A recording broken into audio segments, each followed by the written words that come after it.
के नाम वालों के लिए साल 2025 क्या लाया है खास। जानें के नाम वालों की कौन सी है राशि। वर्ष 2025 की फुल डिटेल के लिए के नाम वाले देखें ये वीडियो। 2024 का साल आधे से ज्यादा बीत चुका है और सबको अब बेसब्री से इंतजार है साल 2025 का। इस बीच कुछ जातक ऐसे भी हैं जिन्हें अपने राशि का नहीं पता है, जिन्हें अपना नाम का अक्षर तो पता है लेकिन उन्हें अपनी राशि का ज्ञान नहीं है।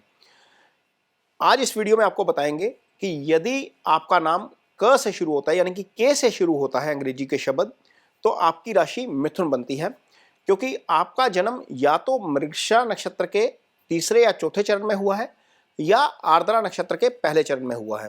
तो यदि आपका नाम अंग्रेजी के शब्द के से शुरू होता है तो आपकी राशि मिथुन है। आपको अपना राशिफल भी इसी जो है वो राशि के हिसाब से देखना चाहिए। और आगे इस वीडियो में बताएंगे कि आपका आने वाला साल 2025 कैसा रहेगा। तो बात करेंगे 2025 की, तो सामने कुंडली लगी हुई है मिथुन राशि के जातकों की। 2025 बड़ा इंपॉर्टेंट है।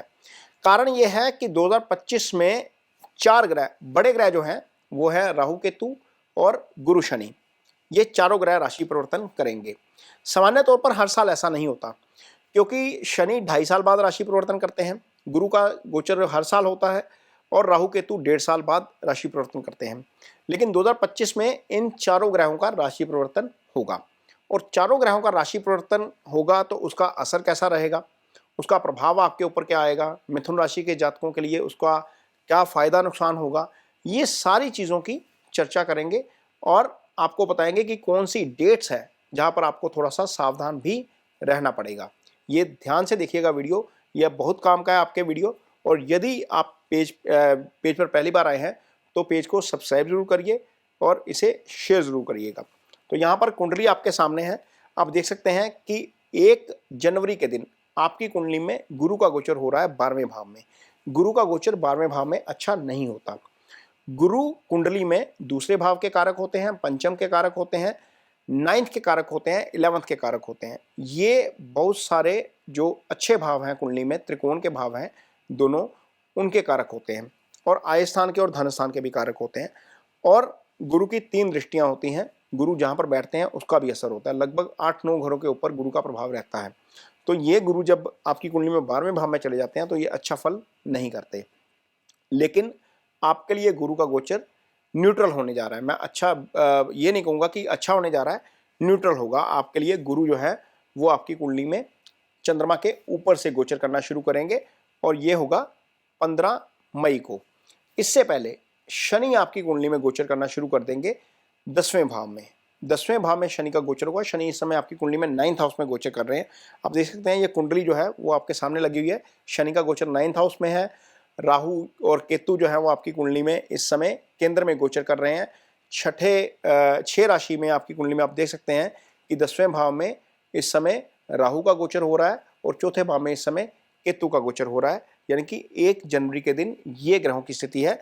लेकिन गुरु गोचर शनि गोचर करेंगे 29 मार्च को, गुरु का गोचर होगा 15 मई को और 29 मई को राहु केतु गोचर कर जाएंगे। तो यहाँ पर जो राहु और केतु का गोचर है वो तो आपके लिए न्यूट्रल ही रहेगा, मीन्स पहले जैसा ही रहेगा। कारण यह है कि राहु जो है वो आपकी कुंडली में 10वें भाव में गोचर कर रहे हैं, 10वें में ही रहेंगे। और एक घर में राहु शुभ होते हैं, दूसरे घर में केतु शुभ होते हैं। अब केतु चौथे भाव में, वो शुभ गोचर में नहीं थे। अब केतु क्या करेंगे, केतु शुभ हो जाएंगे, केतु तीसरे भाव में आ जाएंगे, राहु 9th हाउस में आ जाएंगे। ये न्यूट्रल हो जाएगा। एक ग्रह अशुभ होगा, एक ग्रह शुभ हो जाएगा। लेकिन शनि का गोचर जो है वो दशम में हो जाएगा। शनि दशम के कारक भी होते हैं, कर्म के कारक शनि है। और इसके अलावा गुरु का गोचर आपके लिए न्यूट्रल हो जाएगा, यानी कि कुल मिलाकर गुरु ठीक हो जाएंगे आपके लिए। 12वें भाव में नहीं रहेंगे। 12वें भाव में रहते हैं तो ज़्यादा हानि वाला ये स्थिति है। अदरवाइज केंद्र में आ गए हैं तो केंद्र में अच्छे रहेंगे, क्योंकि दोनों केंद्रों के भी स्वामी हैं आपकी कुंडली में। तो गुरु केंद्र में आ जाएंगे, दूसरा शनि दशम में आएंगे और केतु आपके तीसरे के लिए गोचर जो है वो अच्छा हो जाएगा। अब कैसे अच्छा होगा, क्या प्रभाव होगा, इस पर चर्चा करते हैं। तो सबसे पहले तो जब गुरु केंद्र में आएंगे 15 मई के बाद की ये तिथि है, आपको डेफिनेटली पंचम भाव से संबंधित अच्छे फल मिलेंगे। पंचम भाव क्या होता है? पंचम भाव आपका बुद्धि विवेक का भाव होता है, क्योंकि गुरु की दृष्टि आप देखिए यहाँ पर कहाँ जा रही है, गुरु की दृष्टि आपके पंचम के ऊपर जा रही है। पंचम आपका बुद्धि विवेक का भाव होता है, पंचम आपकी संतान का भाव होता है, पंचम से हम हायर एजुकेशन देखते हैं, पंचम से इजी गेन्स आता है, पैसा भी यहीं से आता है, इजी गेन्स जो आता है लाइफ में वो पंचम से आता है। तो गुरु की इस दृष्टि के कारण आपको इन चारों एरियाज ऑफ लाइफ में डेफिनेटली फायदा होगा। संतान पक्ष से अच्छी खबर आ सकती है, यदि आप स्टूडेंट हैं तो डेफिनेटली आप हायर स्टडीज़ के लिए जाएंगे तो गुरु आपकी वहाँ पर हेल्प करेंगे। ये वही समय होता है 15 मई के आसपास का, जब एडमिशन्स चल रही होती हैं कॉलेजेस में, और उस समय डिज़ायर जो है यूनिवर्सिटी या डिज़ायर्स कॉलेज में एडमिशन सबसे बड़ा टास्क होता है। तो यहाँ पर गुरु डेफिनेटली आपकी हेल्प करने जा रहे हैं। यदि आपके घर में संतान नहीं है तो संतान की प्राप्ति भी गुरु इस साल 15 मई के बाद डेफिनेटली करवा देंगे, क्योंकि पंचम एक्टिवेट होने जा रहा है।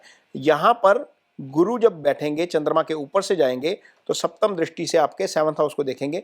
पार्टनर के साथ आपका तालमेल डेफिनेटली बेटर रहेगा। यदि शादी नहीं हुई है तो शादी हो सकती है, क्योंकि पंचम रिश्ते का भाव होता है, एंगेजमेंट पंचम भाव से देखी जाती है, सप्तम आपका जो है वो शादी का भाव होता है। तो शादी भी हो सकती है और संतान भी हो सकती है। ये मिथुन राशि के जातकों के लिए गुरु के प्रभाव का असर रहेगा आपकी कुंडली में 15 मई के बाद। अब देखिए, गुरु की एक 9th दृष्टि होती है जो गुरु के 9th हाउस पे जा रही है। गुरु उन दोनों भावों को देख रहे हैं जिनके गुरु कारक हैं, 9th हाउस को भी देख रहे हैं। 9th हाउस भाग्य स्थान होता है, यानी कि कोई भी प्रोजेक्ट, कोई भी काम, कोई भी कारोबार आप नया करेंगे तो 15 मई के बाद डेफिनेटली आपको उसका बहुत अच्छा रिजल्ट मिलने जा रहा है। कैसे? क्योंकि गुरु 9th हाउस को एक्टिव कर देंगे। जब आपका भाग्य आपका साथ देता होता है तो आपकी मिट्टी सोना बनती है, ये आपने सुना होगा। लेकिन ऐसी स्थिति तब पैदा होती है जब गुरु की ब्लेसिंग्स मिलती हैं, जब आपकी दशा अच्छी चल रही होती है और गुरु का गोचर उसमें अच्छा चल आ जाता है। तो गुरु का गोचर डेफिनेटली अच्छा होने जा रहा है। आपको 15 मई के बाद आपके डिजायर्ड रिजल्ट डेफिनेटली मिलेंगे। जिस भी काम में आप हाथ डालेंगे वहां पर आपको सफलता मिलती हुई नजर आएगी। यहाँ पर यह गुरु का प्रभाव रहेगा।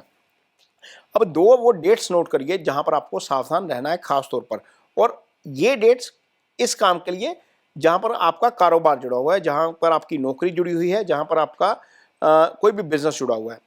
कारण यह है कि जब 29 मार्च को गुरु शनि राशि परिवर्तन करेंगे तो वो आपकी कुंडली में आ जाएंगे 10वें स्थान पे।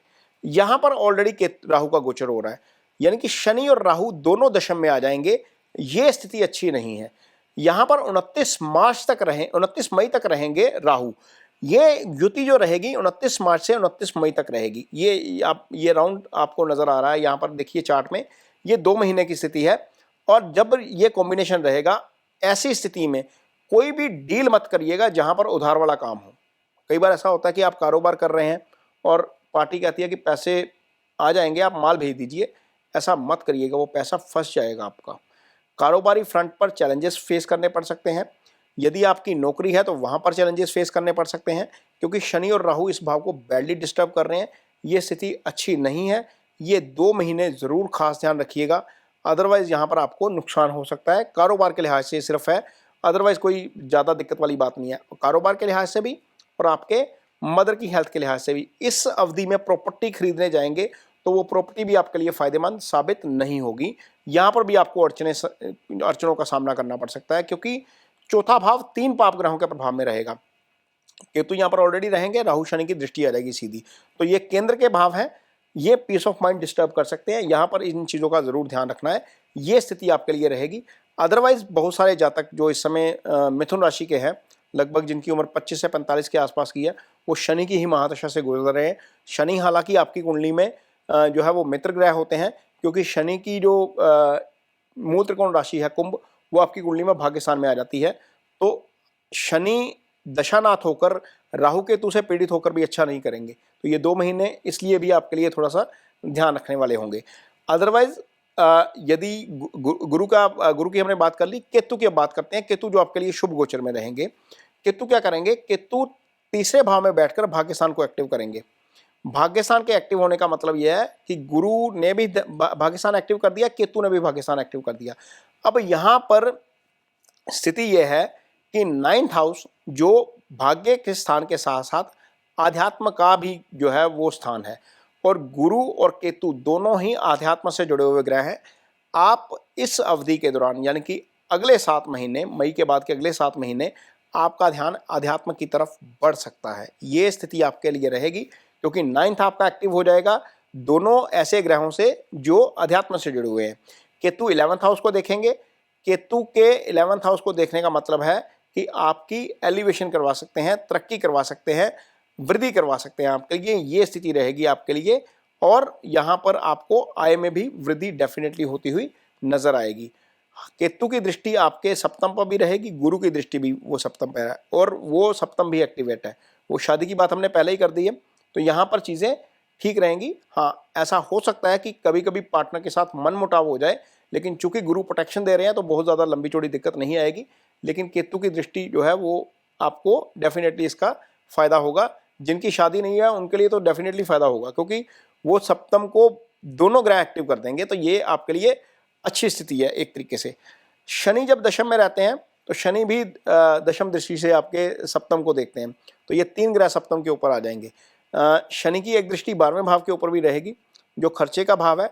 इस साल शनि के राशि परिवर्तन के बाद आपके खर्चे डेफिनेटली बढ़ सकते हैं, और खर्चे जो बढ़ेंगे वो विदेश यात्रा में भी जा सकते हैं।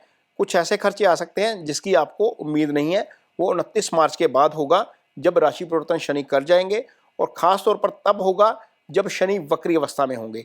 वक्री अवस्था पे हम एक वीडियो नया भी लेकर आएंगे जिसमें आपको बताएंगे कि कौन सी डेटों में वक्री रहेंगे अगले साल, लेकिन खैर वो अगले साल की बात है। लेकिन इतना ज़रूर ध्यान रखिएगा कि आपके खर्चे शनि के प्रभाव के कारण बढ़ सकते हैं। हाँ, इतना ज़रूर है कि जो संकट आपने पीछे झेला है ये सारे प्लैनेटरी मूवमेंट्स के कारण, गुरु के 12वें होने के कारण, वो संकट अब आपको थोड़ा सा ईज आउट होता हुआ नजर आएगा गुरु के चंद्रमा के ऊपर से गोचर के कारण।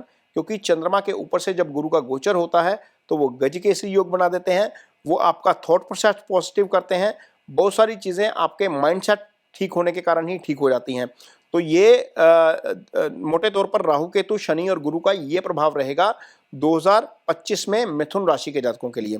चूंकि मिथुन राशि के जातक इस समय शनि की महादशा से गुजर रहे हैं, बहुत सारे जातक जो हैं वो शनि की महादशा से गुजर रहे हैं, और जो जातक बुजुर्ग अवस्था में हैं उनके ऊपर बुध की महादशा चल रही है, और बुध आपकी राशि के स्वामी भी हैं। तो शनि के उपाय डेफिनेटली ज़रूर करिए। ओम शनि शनिश्चराय नमः का जप जरूर करिए, और शनिवार के दिन जो है वो मंदिर में जाकर शनिदेव की शिला के ऊपर तेल जरूर चढ़ाइए, छाया पात्र में अपना फेस देखिए और तेल जो है वो अर्पित करिए। इसके अलावा आप यदि कोई लेबर क्लास है, आपको कोई जानता है समाज में छोटे जो है वो ऐसे तबके से हैं जहाँ पर उनकी फाइनेंशियल अफोर्डेबिलिटी कम है, उनकी मदद ज़रूर करिए, उनके साथ रिस्पेक्ट से पेश आइए। मासिस के कारक होते हैं शनि, इन लोगों की हेल्प करने से, ऐसे लोगों के साथ रिस्पेक्टफुल व्यवहार करने से शनि का अच्छा परिणाम मिलता है। तो ये शनि का उपाय है। अदरवाइज बुध के उपाय के तौर पर डेफिनेटली एक पेड़ जरूर लगाया जा सकता है। यदि आप थोड़े से बुजुर्ग हैं और आपके ऊपर बुध की महादशा चल रही है तो एक पेड़ जरूर लगाइए। पेड़ हरियाली के कारक है, बुध ग्रीन ग्रह है। यदि हम स्टोन भी पहनते हैं तो वो हरा होता है, पन्ना देखिएगा आप, हरा होता है। तो बुध हरियाली के कारक है, पेड़ लगाएंगे तो उसका डेफिनेटली आपको बहुत फायदा मिलेगा। और ये वीडियो आपको कैसा लगा इस पर कमेंट बॉक्स में अपनी राय जरूर दीजिए, और यदि वीडियो अच्छा लगे तो उसे शेयर जरूर करिए। जाते जाते आपको 2025 के लिए बहुत हार्दिक शुभकामनाएं। भगवान से प्रार्थना है कि आप सबका 2025 बहुत अच्छा हो, आपकी तमाम इच्छाएं पूरी हों। इसके साथ ही मुझे दीजिए इजाजत। नमस्कार।